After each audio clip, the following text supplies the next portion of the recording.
start this evening. I think they still have a handful of slots left for this class. The deadline is approaching very quickly for this class. I think it's maybe the end of January, within the next few days coming up. You have to be 18 years or older to participate with this class as well. Registration forms are available at the Douglas Police Department, or you can contact Commander Bart McCullough. All of the events that I have announced tonight, you can see these events on our City of Douglas website at www.cityofdouglas.com. You can also follow us on our City of Douglas Government Facebook page. We encourage you to like that page and follow us there. If you have any other questions as far as public relations goes and the community goes, you can always call our office at 912-383-0277. Y'all have any questions or comments? Thank you. Great. Thank you very much. Thank y'all. Thank you. Sit down.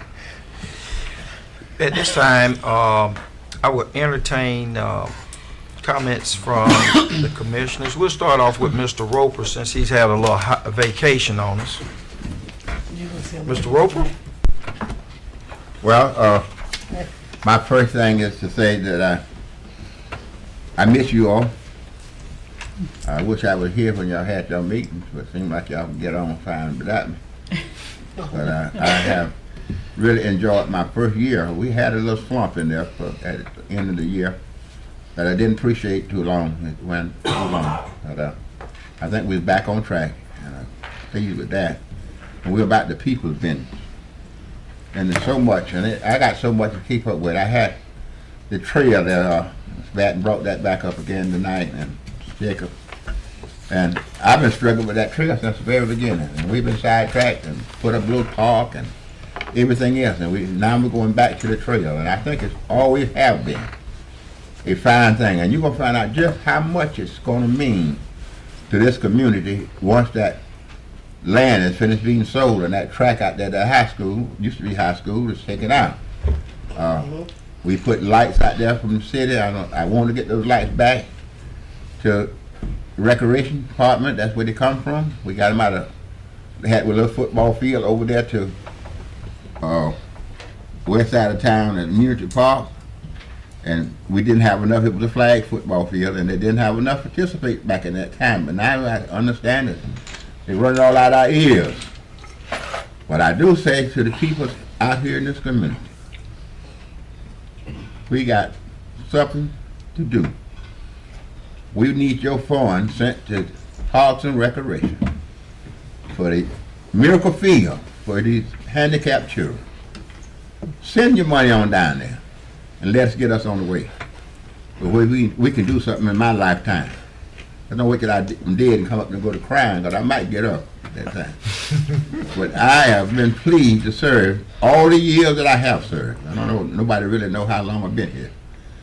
But I have been pleased and happy, because I felt that serving here is like a missionary work.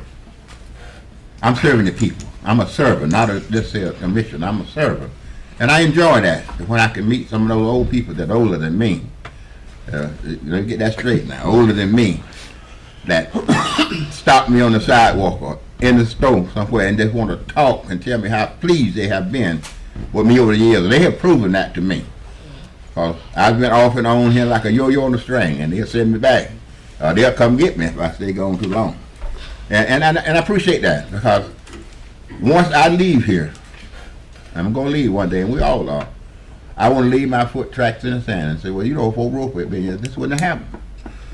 He'd have called somebody's hand to this. When I'm dead 100 years, I want you to remember that I passed this way on my way to heaven. Because that's where I'm going.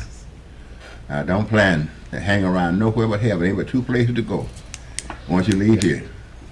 And I want to make heaven my home. And I ask all of you, I'm getting a little in age now. I ain't got old yet, but I'm getting a little in age. And my steps are getting short. Pray for me, and I'll pray for you. That's the way Christians do. Thank you very much, man. Thank you very much, Commissioner Roper.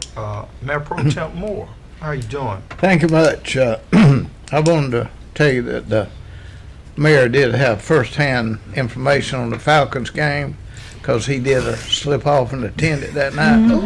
But I watched it on a big TV screen. laid back on my pillow and didn't have to get out in the cold weather and the rain. But anyhow, You see me.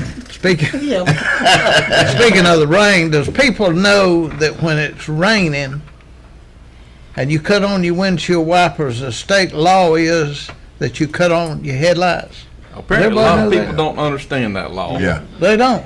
And you know, I saw them on the interstate. I think they ought to make all cars or trucks, when they crank up, the lights come on. They do Cause know that. when you get old like he is, it's harder to see somebody coming towards you. But, as I said, we have, took a couple of classes up there.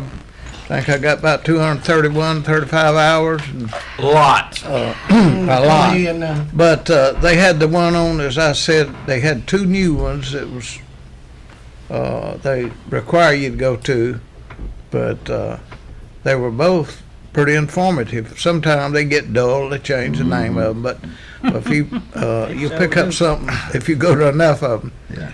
And but the one on the procedures of the mayor and commission and the public relations, and it's things that we normally do. And it was good, though, that they did survey the audience and ask them about how many of the cities had prayer, how many of them did the salute to the flag, and things like that. And it was surprising there wasn't half of them in there that did all of it that we do. And I told them, I said, well, I tell you, our philosophy in Douglas, we're going to have prayer till they stop us. And maybe you may not want prayer, but we And want they prayed at prayer. the inauguration, I noticed, 3 times. They did.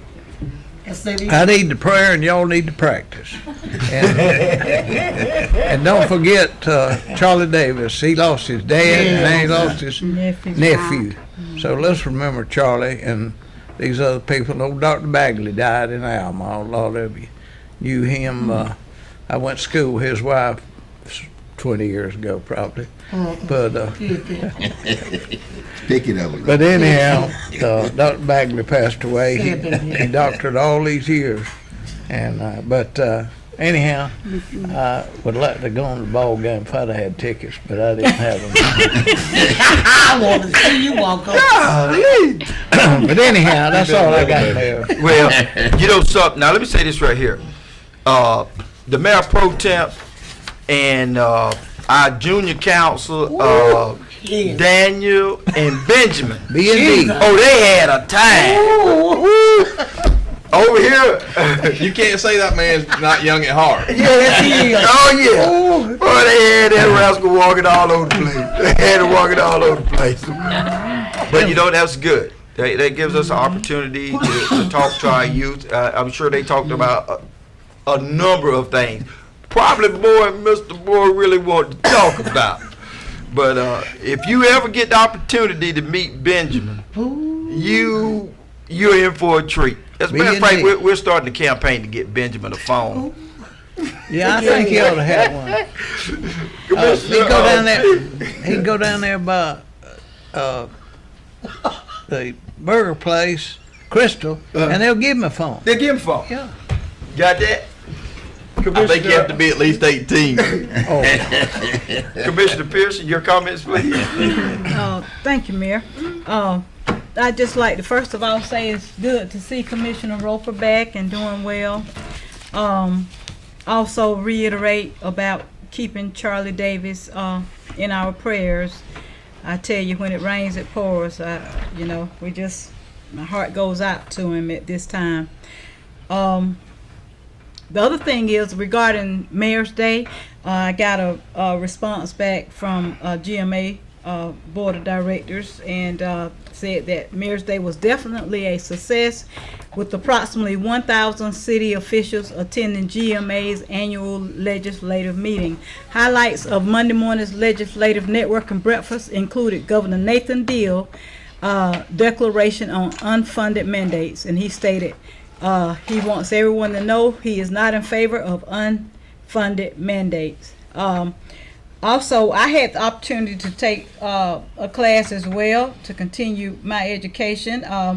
The class that I took was council staff relationships, and they talked about how to improve our working relationships with the mayor and council and staff. And one of the things that we are currently doing, which as a matter of fact, when I first came on the council, I made the suggestion, and when Mr.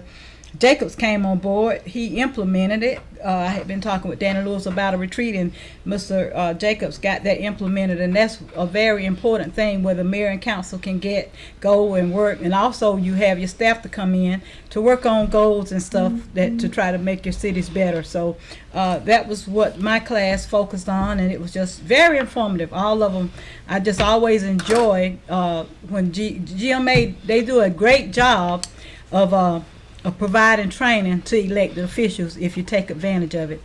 And lastly, what I like to say is I like to commend GMA's director, Mr. Lamar Norton, who was in one of the 50 most important people, or however it's titled, for the state of Georgia. So I think Mr. Norton is doing a great job with leading GMA. And I think that's all I have for tonight that I can think of, Mayor. Outstanding. Thank you. Good evening, everyone. Commissioner Gow. Oh,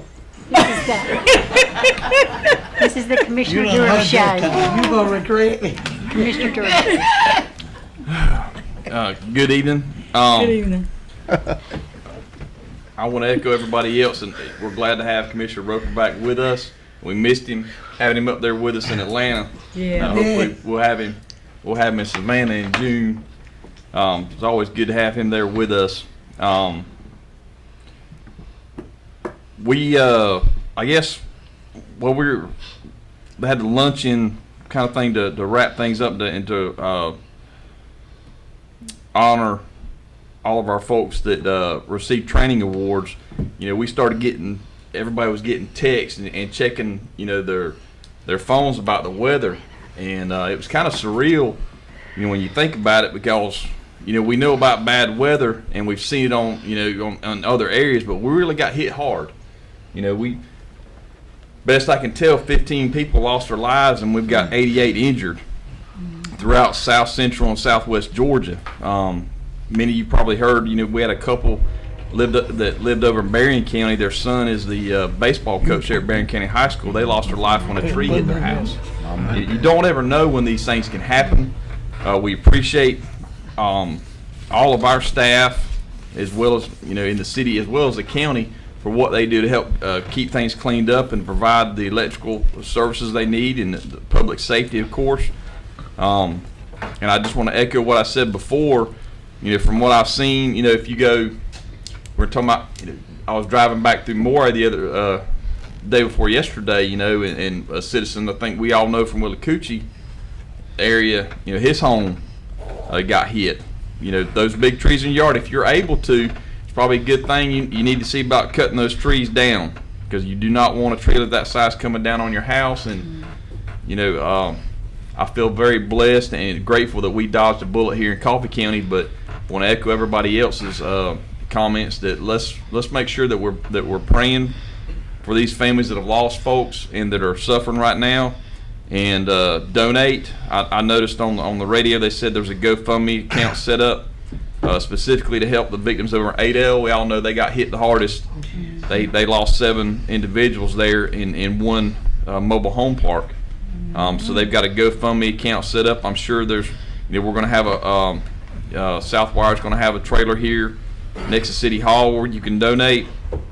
I feel sure that coming up Saturday when everybody's off, there'll be people teaming up to go out and help clean up. You know, take advantage of that. Check your social media to find out. You know, I'm sure there'll be gathering points though in each of those cities to get out and help these people clean up behind these terrible storms. Again, I want to thank all of our staff who facilitated us getting up there to Atlanta to do the training. You know, it's a chance for us to be not here in town to do things, but the training is, they do a great job. You know, we have I attended the same class that Commissioner Pearson was in, and the mayor was in that class with us. The next day I attended another class an all-day class that was taught by an instructor from the Carl Vincent Institute of Government at the University of Georgia. You know, we have top flight instructors there, and they give us good information that helps us in our responsibilities. And, you know, we joke around, but I want to